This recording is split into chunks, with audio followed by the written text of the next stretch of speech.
चांदोली आणि कोयना धरण क्षेत्रात धुवाधार पाऊस होत असताना जिल्ह्यातही पावसाचा जोर वाढलाय। धरणातील पाणी साठ्यात झपाट्याने वाढ सुरू असून चांदोली धरणात 25 टीएमसी तर कोयना धरणात 66 टीएमसी पाणी साठा झालाय। कृष्णा आणि वारणा नद्यांच्या पाणी पातळीत वाढ होतीये।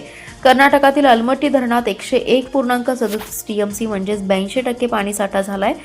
त्यामुळे बुधवारी 42,500 क्युसेकने विसर्ग सुरू करण्यात आला। गेल्या काही दिवसांपासून सुरू असलेल्या पावसामुळे खरीप हंगामातील पिकांना मोठा दिलासा मिळाला असून शेतकऱ्यांमध्ये समाधानाचं वातावरण आहे। अलमट्टी धरणाची पूर्ण जलसाठा पातळी 519.60 मीटर आहे। आंतरराज्य समन्वय बैठकीनुसार अलमट्टी धरण व्यवस्थापनाने पाणी पातळी ठेवावी अशी विनंती सांगली पाटबंधारे विभागाच्या अधिकाऱ्यांनी लेखी पत्राद्वारे केली होती।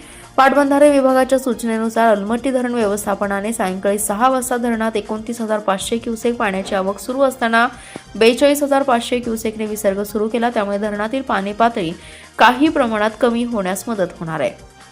चांदोली आणि कोयना धरण क्षेत्रात धुवाधार पाऊस सुरू आहे। कोयनेत 24 तासात 106 मिलीमीटर पाऊस झाला असून धरणात सायंकाळी 65.80 टीएमसी पाणी साठा झालाय। चांदोली धरण क्षेत्रात 41 मिलीमीटर पाऊस झालाय। धरणात 24.85 टीएमसी पाणी साठा झाला असून कृष्णा आणि वारणा नदीच्या पाणी पातळीत झपाट्याने वाढ होत आहे।